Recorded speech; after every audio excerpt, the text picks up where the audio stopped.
우리 앞서서 우리 중고등부 찬양단이 섰는데 이게 이제 앞으로 우리의 미래의 모습이 될 것입니다.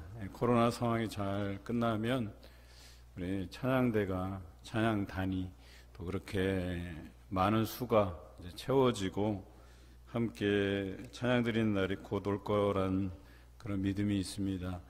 오늘 가족 찬양단이 함께 해주셨는데요. 이제 안쓰러워요. 그냥 이렇게 너무나도 예쁘게 잘했는데 마스크를 벗고 했으면 더 잘했을 텐데 라는 그런 마음이 안타깝게 이렇게 와닿았어요. 우리 두 아이가 얼마나 잘했는지 몰라요. 그리고 또 우리 다른 자녀들과 또 우리 부모들이 같이 화음을 이렇게 맞춰주시는데 아주 은혜가 가득 넘치고 여러분들도 은혜 받으신 줄로 믿습니다.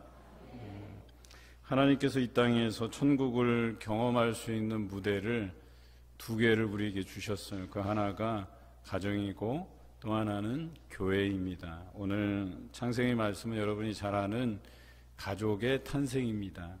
그런데 오늘 주목해서 묵상한 부분은 19절에 보니까 아담이 무엇이라고 부르나 보시려고 그랬대요. 그러니까 하나님께서 아담을 만드신 다음에 아담에게 여러 가지 이제 권한을 주셨어요. 그래서 여러 가지 생물들 그것을 보고 이름을 짓게 하셨는데 그것을 하나님께서 이렇게 지켜보셨대요. 그런데 지켜보셨는데 다 좋은데 혼자 사는 것이 너무나도 안타까워서 돕는 배필을 주셨는데 그 사람이 하와예요. 그래서 아담과 하와가 이제 가족을 이루게 된 거죠. 더 놀라운 것은 이 가족을 통해서, 이 가정을 통해서 하나님께서 천국을 경험하게 하신다라고 하는 것이에요. 그래서 이 가정이 이렇게 깨지지 않도록 우리가 잘 지키고 노력하는 것이 얼마나 중요한지 몰라요.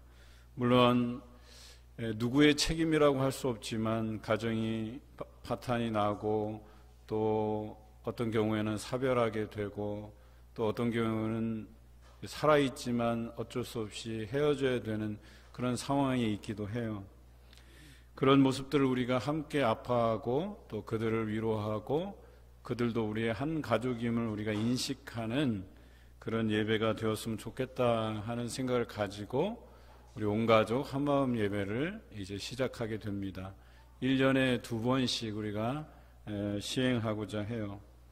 뿐만 아니라 이 가정을 통해서 하나님께서는 남편을 존경하고 아내를 사랑하며 부모를 공경하고 자녀를 노엽게 하지 말라고 하는 이 대원칙을 세우셨어요. 저는 생각합니다. 우리 가정들이 이 대원칙을 지키면 우리의 가정이 늘 평안하고 또 그곳에서 천국을 경험할 수 있으리라고 봅니다. 뿐만 아니라 교회를 통해서도 하나님께서 한 가족됨을 우리에게 선언하시고 또 그 안에서도 우리 대원칙을 주셨는데 그 대원칙이 뭐냐? 바로 죽게 하듯 서로 섬기라는 것이었습니다. 여러분, 좋은 가정이 있어야 되고 좋은 교회가 그래야 행복해져요. 좋은 가정이 많아야 돼요. 행복한 가정이 많아져야 교회도 행복한 것입니다. 그리고 교회는 가정이 행복할 수 있도록 길잡이가 되어주는 역할을 감당하는 것이죠. 가정과 교회를 통해서 하나님께서 목적하시는 것이 뭐냐? 바로 천국 백성을 길러가는 목적을 가지고 계셔요. 우리가 다 이제 하나님이 만들어 놓으신 예비하신 천국에 다 들어갈 텐데요. 그 천국에서의 삶을 위해서 우리들을 천국 백성이 되게 하는 거예요. 그래서 그곳에 가서도 전혀 이상할 것이 없는 백성으로 삼아주시는데 그 연습 장소로서 가정과 교회를 택하셨다라고 하는 것입니다. 천국이 경험되게 하는 곳이 바로 이 가정과 교회입니다. 내 가정, 내 교회는 우리로 하여금 소유되는 것이 아니에요. 이것은 천국을 위해서 미리 그 천국의 삶을 경험하도록 우리에게 주신 소중한 것이다. 그것이 바로 가정이고 교회다. 이것은 내 자신이 소유하는 것이 아니다라고 하는 것이죠. 그런 면에서 가정이라고 하는 이 단어에는 배타적이지가 않다, 또 이기적이지 않다라고 하는 이 뜻이 포함되어 있어요. 넓게 보면 이웃도 우리의 가족입니다. 내가 소속된 공동체의 일원들도 다 내 가족입니다. 그래서 내 가족처럼 여기고 죽게 하듯 섬겨야 되고 또 그를 기쁘게 여겨야 된다라고 하는 것이겠죠. 교회가 가족이 될 수 있다는 것입니다. 여러분, 가족은 신뢰 없이 형성되지 않습니다. 신뢰가 없이 강요와 협박으로 가족이 되지 않습니다. 교회도 마찬가지죠. 신뢰가 형성되기까지 오랜 시간이 걸려요. 가정도 마찬가지고 교회도 마찬가지고 시행착오라는 게 생겨요. 그런데 그 시행착오를 통해서 건강한 가족, 행복한 교회를 만들어가는 방법들을 우리가 찾아내는 거예요. 그리고 그것이 하나님께서 우리에게 주신 과제입니다. 그래서 그 가정에서 천국이 경험되게, 교회에서 천국이 경험되게 하신다라고 하는 것이죠. 우리 봉산교회는 이런 가정과 교회의 회복을 위해서 올해부터 온 가족 한마음 예배를 드리게 됩니다. 우리가 추구하는 가족의 범위는 공동체까지예요. 우리 교회 모든 지체들에게까지 우리의 가족된 것을 우리가 알고 실천해야 된다라고 하는 것이죠. 여러분, 가족이 무엇입니까? 함께 아파하고 함께 기뻐할 수 있는 그런 공동체입니다. 그리고 함께 교제하며 기도하는 공동체를 우리가 추구합니다. 여러분, 이 예배는 가족을 자랑하기 위함이 아닙니다. 우리가 한 가족임을 인식하는 예배의 자리가 되어야 합니다. 오늘 설교가 마치고 나면 3대 가족창이 있거든요. 시작은 이제 그 집안을 중심으로 해서 할아버지 때, 아버지 때, 자녀 때까지 3대가 이렇게 교회에 출석하는 분을 이렇게 통해서 3대 가족창을 하게 되겠지만, 앞으로 이 3대 가족창은 혈연 중심으로 이루어지지 않을 것입니다.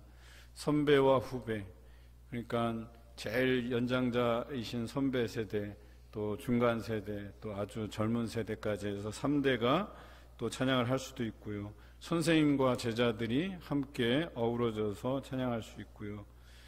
선생님, 제자뿐만 아니라 구역원들, 그러니까 1구역, 2구역 가잖아요. 그럼 1구역에서도 연세가 많으신 세대가 있고, 그 다음에 조금 중간 그룹이 있고, 젊은 세대가 있고, 그럴 거 아니에요.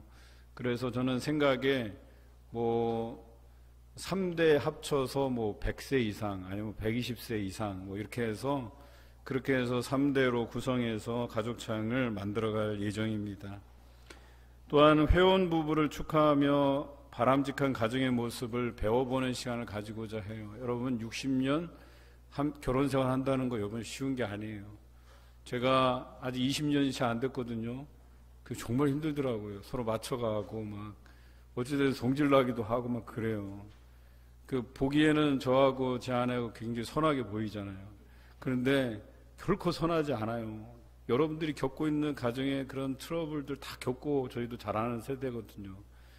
그런데 60년을 산다? 배워볼 만해요. 과연 그 비결이 뭘까? 우리 간단한 인터뷰를 통해서 또 나누는 시간들을 가질 거예요. 그러면 회원 부부들이 많냐? 그렇지 않을 거예요. 저희는 회원 부부만 모시지 않습니다. 나중에 이제 여러 가지 기준을 두고 신혼 부부도 모실 예정이에요. 그래서 제일 근사치가 누구냐? 저는 이제 기억나는 가정이 한 가정이 있긴 한데, 하여튼간 신혼부부도 모셔서 또 이렇게 축하하는 시간들 가지고 고충이 뭔지, 우리가 또 그 가정을 위해서 뭘 기도해야 될지, 이런 것들을 좀 나눠보고자 하는 마음이 있습니다. 뿐만 아니라 근속 출석상, 너무나도 자랑스러운 거예요. 물론 교회에서 선물을 조그맣게 준비하지만 그분들은 하늘의 상급이 클 거라고 생각을 해요.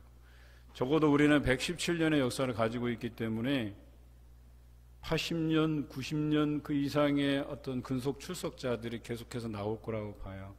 저희가 오늘 두 분 시상을 하는데 한 분은 86년, 한 분은 83년이 되셨어요. 물론 모태신앙이니까 가능한 거겠죠. 저는 이분들이 오래 건강하게 사셔서 90년, 100년을 바라보시면 좋겠다 하는 생각도 가지고 있어요. 여러분, 모세는 자기 인생을 수고와 슬픔뿐이라고 이야기했어요. 여러분, 참 인생을 제대로 묵상한 시편이라고 여겨져요.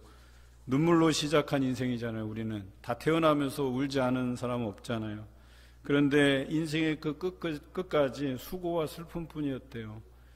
저는 이 부분이 굉장히 동의가 돼요.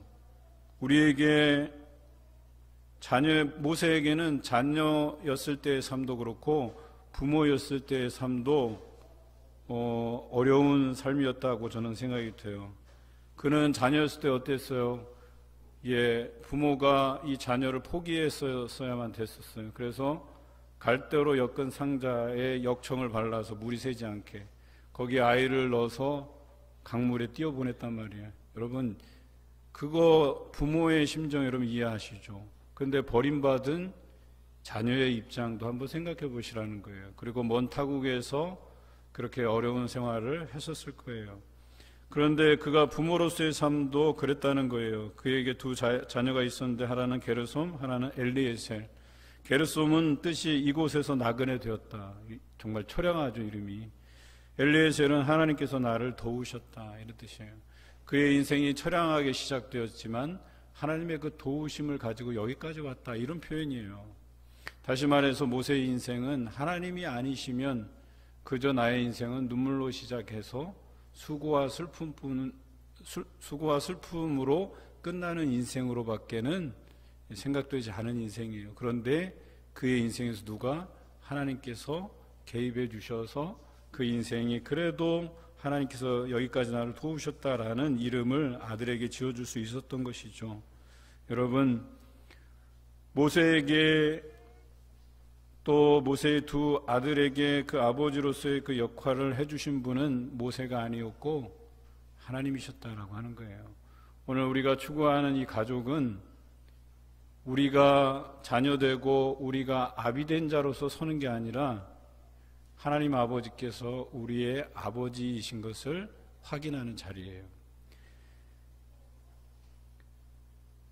하나님께서 우리 자녀들을 인도해 주셨고 험난한 시기에 일어설 수 있도록 인도해 주셨고 뿐만 아니라 내 부모가 호흡이 멈출 때까지 동행해 주셨을 뿐 아니라 이 땅에서 호흡이 끊어질 때 영원한 안식을 얻게 하신 분이 하나님이시다라고 하는 것이에요. 오늘 우리가 이 예배를 드리면서 그런 하나님 꼭 기억하시는 여러분 되시기 바랍니다. 이 시대의 참된 아버지는 하나님이시고 그 하나님께서 가정과 교회를 통해 가족의 참된 의미를 깨닫게 하십니다. 아담과 하와를 만드시고 가정을 이루게 하셨습니다. 하나님께서 주신 대원칙을 어길 때 그들에게 찾아온 삶은 고통의 삶이었습니다. 그러나 대원칙 안에서 살아갈 때 우리는 천국을 경험하실 수 있을 것입니다. 오늘 드리는 온 가족 한마음 예배를 통해 천국을 경험해 가시기를 주님의 이름으로 기원합니다.